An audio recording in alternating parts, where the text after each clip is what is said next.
शुरू। सादर नमस्कार।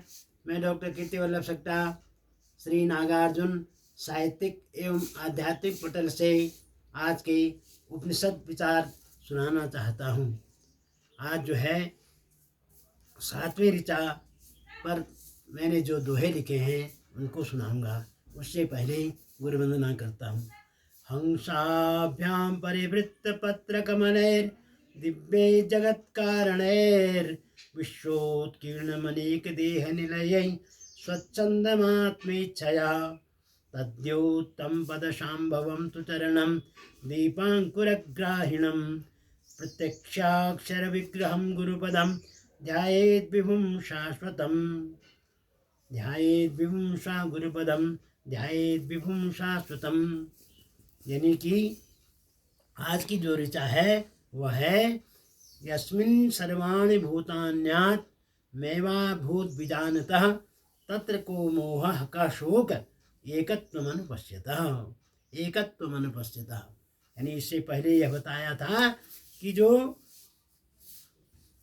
इससे पहले की ऋचा में यह बताया गया था कि जो मनुष्य संपूर्ण प्राणियों को परमात्मा में ही देखता रहता है, निरंतर देखता है और सब प्राणियों में परमात्मा को देखता है, उसके पश्चात वह किसी से घृणा नहीं करता है। यस्मिन जिस स्थिति में विजानता यानी परमेश्वर को जान करके जो भली बात परमेश्वर को जान लेते हैं, अनुभव कर लेते हैं, वे जो हैं सर्वाणि अर्थात संपूर्ण भूतानि प्राणियों को एकमात्र परमात्म स्वरूप में ही वह जानते हैं। अर्थात जब मनुष्य परमात्मा को भली भांति पहचान लेता है तब उसकी सर्वत्र भगवत दृष्टि हो जाती है। समस्त प्राणियों में वह भगवत के दर्शन करता है। जब उसकी सर्वत्र भगवत दृष्टि हो जाती है वह प्राणी मात्र में परमात्मा को यानी प्रत्येक प्राणियों में वह परमात्मा को देखता है। उसके हृदय में शोक मोह आदि विचार नहीं रह सकते हैं। यानी वह बड़ी कठिन परिस्थिति है। ऐसा जो विशेष महात्मा पुरुष हैं उनके हृदय में ऐसा होता है, शोक मोह आदि सब दूर हो जाते हैं। इसलिए भगवान ने भी कहा सर्वं भूतस्थितं यो मां भजत्येकत्वमास्थितः सर्वथा वर्तमानोपि सयोगी मयि वर्तते। गीता का 6ठे अध्याय का 31वां श्लोक है। तो इस पर मैंने जो दोहा लिखा है वह इस प्रकार है।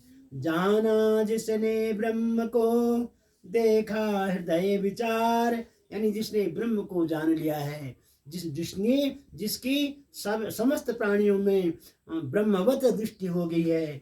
जाना जिसने ब्रह्म को देखा हृदय विचार, जो निरंतर अपने हृदय में पर ब्रह्म का ध्यान करता रहता है। शोक मोह को छोड़कर उसे शोक नहीं होता है, न मोह होता है, यानी शोक और मोह का नाम नहीं होता है।